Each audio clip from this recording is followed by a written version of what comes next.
નમસ્કાર વિદ્યાર્થી મિત્રો, ધોરણ 11ની અંદર વિષય છે તત્વજ્ઞાન, જેની અંદર આપણે પ્રકરણ 4નો અભ્યાસ ચાલુ છે, જેનું નામ છે અર્વાચીન તર્કશાસ્ત્રની દ્રષ્ટિએ સંયુક્ત વિધાનો.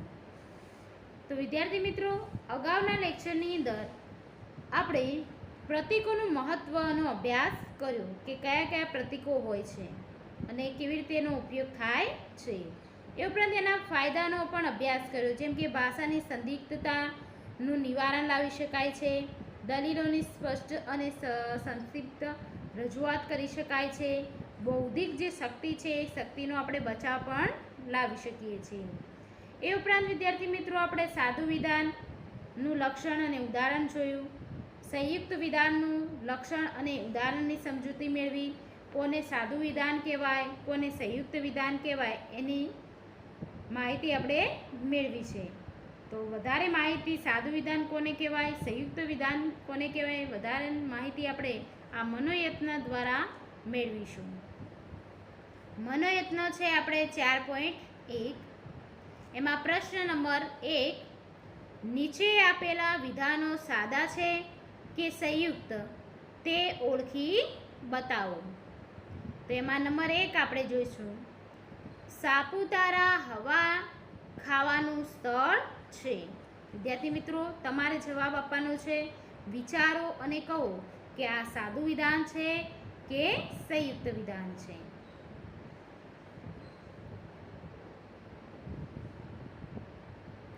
સરસ, સાદું વિધાન. નંબર 2, માણસોએ વ્યસનોના ગુલામ થવા જેવું નથી. કયું વિધાન છે વિદ્યાર્થી મિત્રો? વિચારો જરા.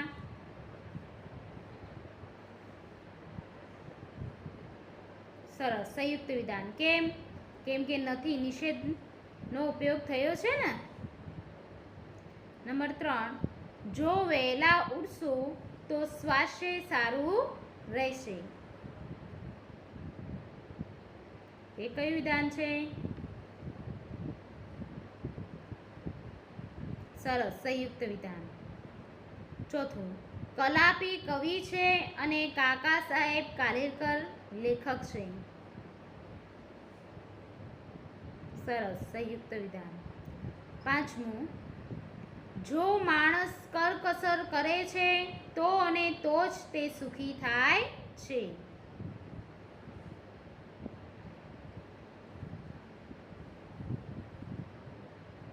સરસ, સંયુક્ત વિધાન. એ વાત ખરી નથી કે રાવણ સંયમી છે. બરાબર, સંયુક્ત વિધાન. સદગુણ શીખવી શકાય છે. સાદું વિધાન. જો ઠંડી પડે તો ગરમ કપડાની જરૂર પડે છે.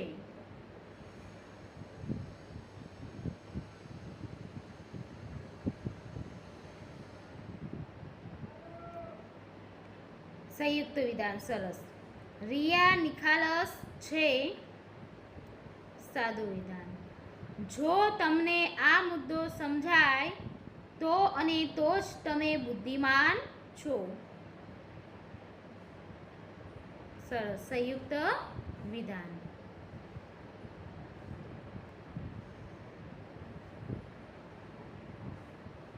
પ્રશ્ન નંબર 2 હવે જોઈશું. નીચેના પ્રશ્નોના જવાબ 1-2 શબ્દમાં આપો. નંબર 1, અર્વાચીન તર્કશાસ્ત્રને બીજા કયા નામે ઓળખવામાં આવે છે? બીજા કયા નામે ઓળખવામાં આવે છે વિદ્યાર્થી મિત્રો? સરસ, પ્રાતિક તર્કશાસ્ત્ર. નંબર 2, અર્વાચીન તર્કશાસ્ત્રમાં શેનો બહોળા પ્રમાણમાં ઉપયોગ થાય છે? બરાબર, પ્રતીકોનું. જે અર્વાચીન તર્કશાસ્ત્ર છે એની અંદર ઘણું ખરું પ્રતીકોનો ઉપયોગ થયો છે. નંબર 3, તર્ક ક્રિયા કયા માધ્યમ દ્વારા રજૂ થાય છે? સરસ, ભાષા દ્વારા. અન્ય કોઈ વિધાન સમાવિષ્ટ ન હોય તે કેવા પ્રકારનું વિધાન છે? કેવા પ્રકારનું વિધાન છે વિદ્યાર્થી મિત્રો? જેની અંદર કોઈ બીજું વિધાનનો સમાવેશ થયો નથી. સરસ, સાદું વિધાન. પાંચમું, કેવા પ્રકારના વિધાનમાં એક કે તેથી વધુ સાદા વિધાનના સમાવિષ્ટ હોય છે? સરસ, સંયુક્ત વિધાન. ત્યારબાદ હવે વિદ્યાર્થી મિત્રો આપણે જોઈશું તાર્કિક સહયોગી કે કારકો. તાર્કિક સહયોગી કે કારકની વ્યાખ્યા આ પ્રમાણે આપણે આપી શકીએ કે જે શબ્દ કે શબ્દ સમૂહના ઉપયોગના લીધે સાદા વિધાનમાંથી સંયુક્ત વિધાનની રચના થાય છે તે શબ્દ કે શબ્દ સમૂહને તાર્કિક કારક કહેવાય છે. ફરી સમજો વિદ્યાર્થી મિત્રો, તાર્કિક સહયોગી કે તાર્કિક કારક બંને એક જ વસ્તુ છે. એનું લક્ષણ જુઓ કે જે શબ્દ કે જે શબ્દ હોય અથવા તો શબ્દ સમૂહ છે એમના ઉપયોગના લીધે સાદા વિધાનમાંથી સંયુક્ત વિધાનની રચના કરે છે. એટલે કે સાદું વિધાન હોય છે પરંતુ એમાંથી એને સંયુક્ત વિધાન બનાવવામાં આવે છે તો એ શબ્દ અથવા શબ્દ સમૂહને તાર્કિક કારકો કહીએ છીએ. જે સાદા વિધાનમાંથી સંયુક્ત વિધાન બનાવવા માટે જે શબ્દોનો વિદ્યાર્થી મિત્રો ઉપયોગ થાય છે એ શબ્દોને આપણે શું કહીશું? તાર્કિક સહયોગી અથવા તો તાર્કિક કારક. તાર્કિક શબ્દ અધ્યાહાર રાખીને તાર્કિક કારકોને કેવળ કારકો તરીકે પણ ઓળખાવવામાં આવે છે. સંયુક્ત વિધાનના અગાઉ આપેલા ઉદાહરણો જોતા એ સ્પષ્ટ થશે કે નીચેના જે શબ્દો છે એ શબ્દો કે શબ્દ જૂથો સંયુક્ત વિધાનોની રચનામાં ફાળો આપનાર કારકો છે. જે આ શબ્દો નીચે આપેલા છે એ શબ્દો દ્વારા જ આપણે કે સાદા વિધાનમાંથી સંયુક્ત વિધાન બનાવી શકીએ છીએ. પહેલું છે નહીં, નથી. બીજું અને. ત્રીજું કાં તો અથવા. ચોથું જો તો. પાંચમું જો તો અને તો જ. તો ઉપર આપેલા તાર્કિક કારકોને લીધે વિવિધ પ્રકારના સંયુક્ત વિધાનની રચના થાય છે. આ બધા પ્રકારના જે સંયુક્ત વિધાનોનો આપણે કે વિગતવાર એનો અભ્યાસ કરવાનો છે. પરંતુ એ સમજો કે સાદા વિધાનમાંથી સંયુક્ત વિધાન બનાવવા માટે કયા શબ્દનો ઉપયોગ થાય છે? તો કે નહીં, અને, કાં તો અથવા, જો તો અને તો જ. અને તાર્કિક કારકો કયા કયા છે? તો પણ એ જ આવે ને, નથી, અને, કાં તો અથવા, જો તો અને તો જ. આ વિદ્યાર્થી મિત્રો ખાસ યાદ રાખજો, ટૂંકા પ્રશ્નમાં પૂછાય તાર્કિક કારકો કયા છે. હવે વિદ્યાર્થી મિત્રો આપણે જોઈશું એકમુખી અને દ્વિમુખી કારક.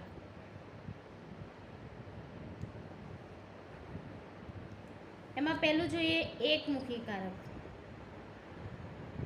એકમુખી કારકની વ્યાખ્યા જોઈએ તો કે જે કારક સાદા કે સંયુક્ત પણ ફક્ત એક જ વિધાનને લાગુ પડતું હોય તે કારક એકમુખી કહેવાય છે. શું કહે છે વિદ્યાર્થી મિત્રો? કે જે કારક છે એ સાદા કે સંયુક્ત બંનેમાંથી ફક્ત એક જ વિધાનને લાગુ પડતું હોય એને આપણે એકમુખી કારક કહેવામાં આવે છે. આમ એકમુખી કારકના ક્ષેત્રમાં સાદા કે સંયુક્ત કોઈ પણ એક વિધાનનો જ સમાવેશ થાય છે. જે આ નિષેધ છે, આ ચિહ્ન છે જે એ નિષેધનું ચિહ્ન છે. તો નિષેધ એ એકમુખી કારક છે કારણ કે તે હંમેશા અમુક એક જ સાદા વિધાનને જ અમુક એક જ સંયુક્ત વિધાનને લાગુ પડતું હોય છે. કેમ કે એકમુખી કેમ છે? કેમ કે એક જ વિધાનને લાગુ પડતું હોય છે. ઉદાહરણ આપેલું છે નિષેધ પી, નિષેધ કૌંસમાં પી સમુચય ક્યુ. પરંતુ શું છે? એક જ વિધાનને એ લાગુ પડે છે, બીજા કોઈ વિધાનને લાગુ પડતું નથી. એટલા માટે એને એકમુખી કારક કહેવામાં આવે છે.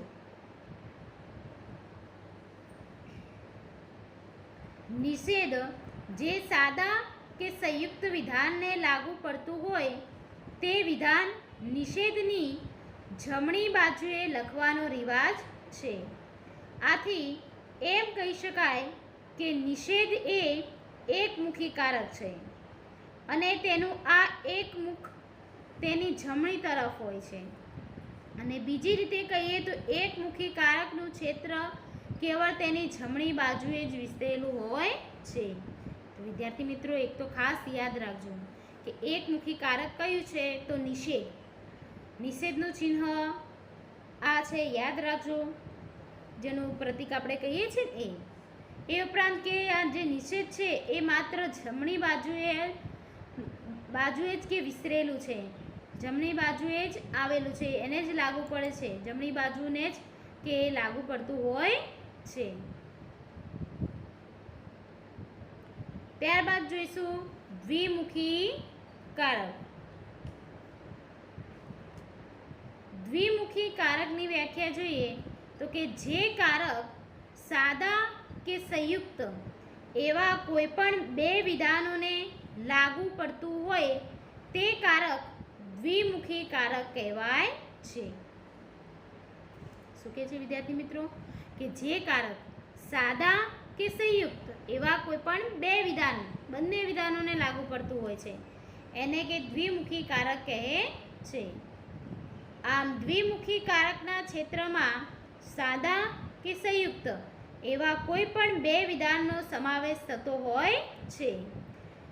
સમુચ્ચય, બીજું વિકલ્પન, શરતી, દ્વિશરતી એ ચાર કારકો દ્વિમુખી છે કારણ કે આ કારકો હંમેશા સાદા કે સંયુક્ત એવા બંને વિધાનોને લાગુ પડતું હોય છે. તો વિદ્યાર્થી મિત્રો ખાસ યાદ રાખવાનું કે એ દ્વિમુખી કારકો કયા છે તો કે શરતી, દ્વિશરતી, સમુચ્ચય અને વિકલ્પન. કેમ તો કે એ બંને વિધાનોને લાગુ પડતું હોય છે, સાદા અને સંયુક્ત. એ ઉદાહરણ આપેલું છે. પી સમુચ્ચય ક્યુ કૌંસમાં પી સમુચ્ચય ક્યુ વિકલ્પન એસ કૌંસમાં પી વિકલ્પન ક્યુ શરતી આર કૌંસમાં પી દ્વિશરતી ક્યુ દ્વિશરતી નિષેધ ક્યુ શરતી નિષેધ પી.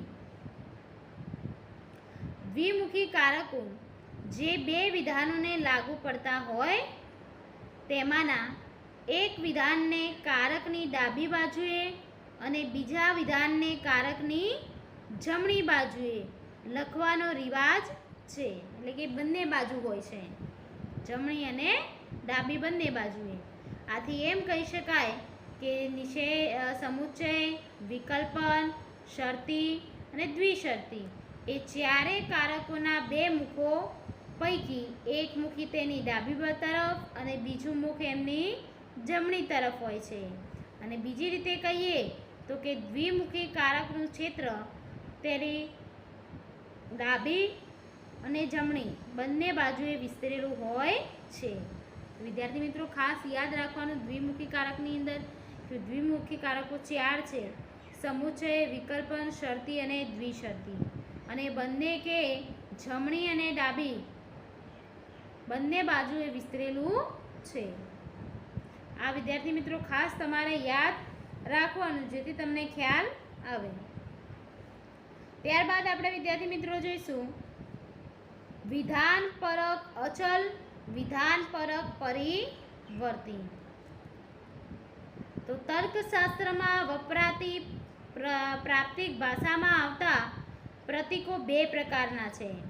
એક છે અચલ અને બીજું છે પરિવર્તી.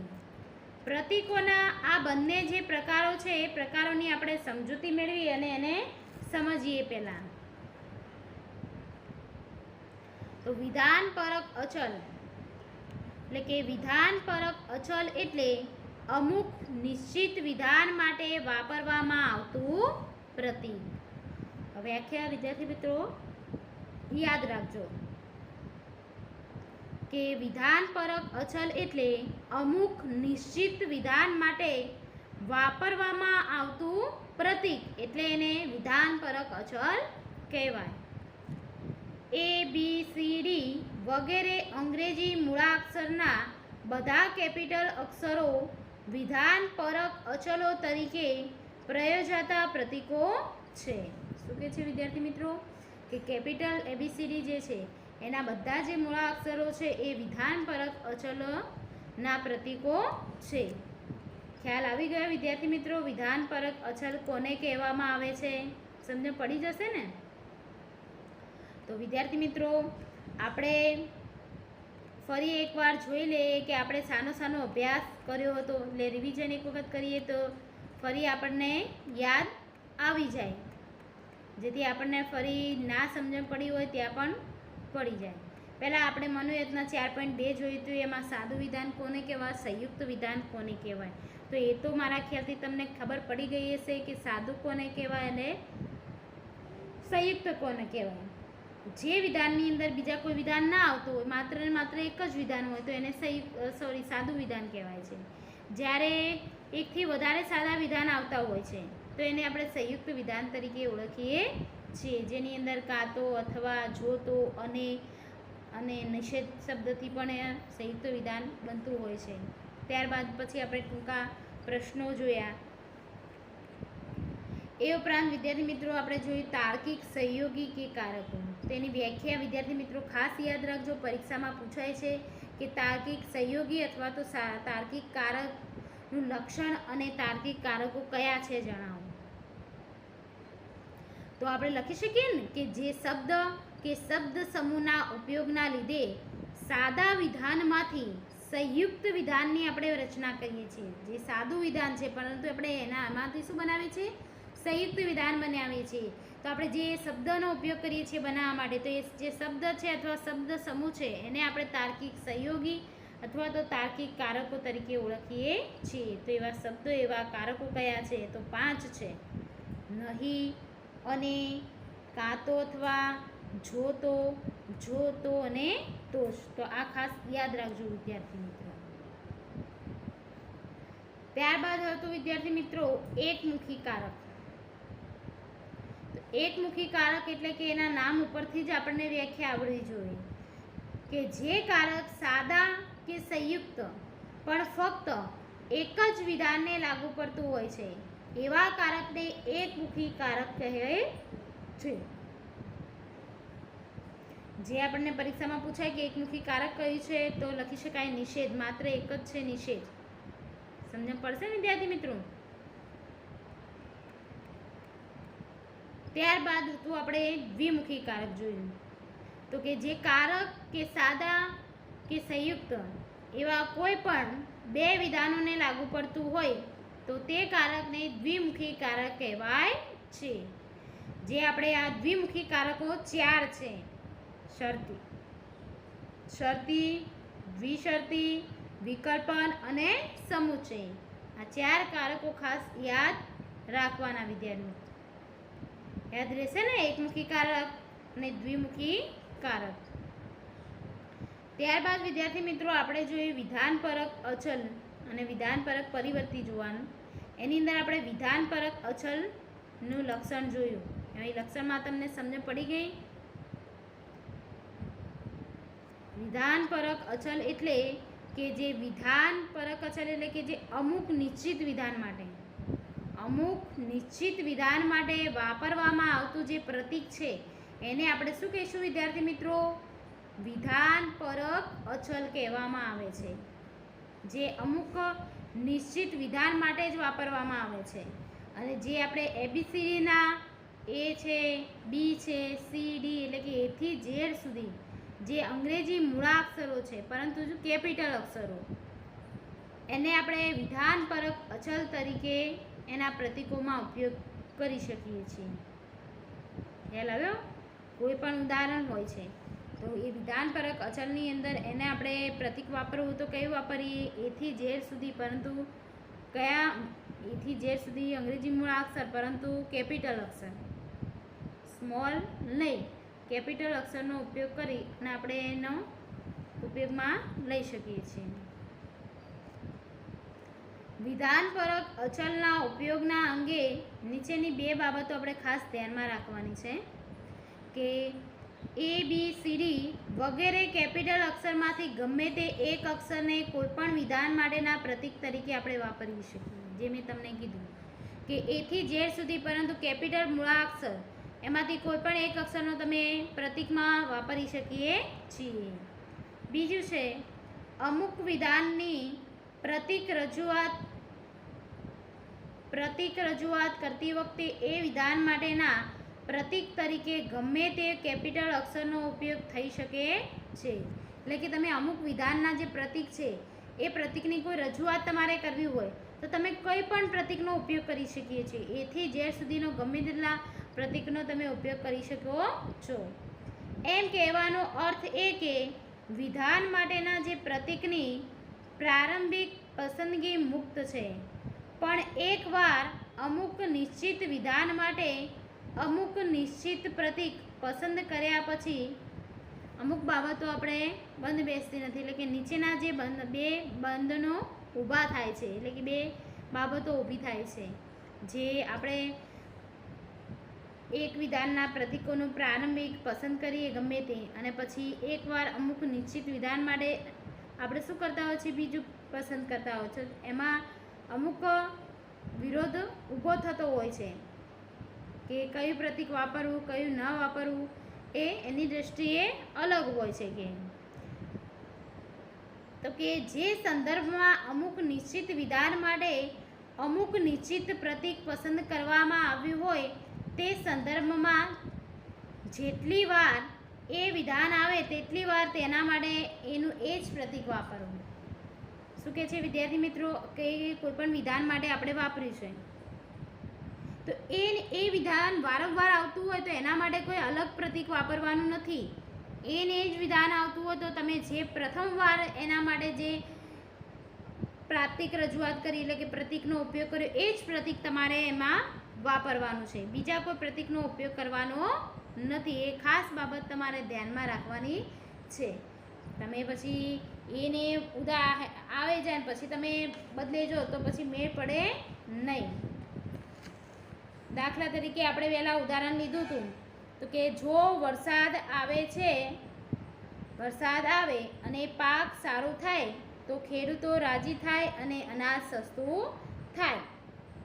અને ફરી પાછું નીચે વિધાન આવ્યું હતું કે વરસાદ આવે છે તો પહેલાં આપણે જો વરસાદ આવે એના માટે ધાર્યો એ, તો પછી નીચે પણ વરસાદ આવે છે એના માટે આપણે એ જ લખવું પડે. પછી એના માટે બી સી કે ગમે તે કોઈ પણ અક્ષર ના લખી શકીએ. સમજ પડે છે શું કહેવા માગે છે વિદ્યાર્થી મિત્રો? કે એકને એક વિધાન માટે તમે અલગ પ્રતીક ના વાપરી શકો. વિધાન અલગ હોય તો એના માટે તમે અલગ વાપરી શકો. તો વિદ્યાર્થી મિત્રો તમને ખ્યાલ આવી ગયો હશે, સમજ પડી ગયા આટલા સુધી?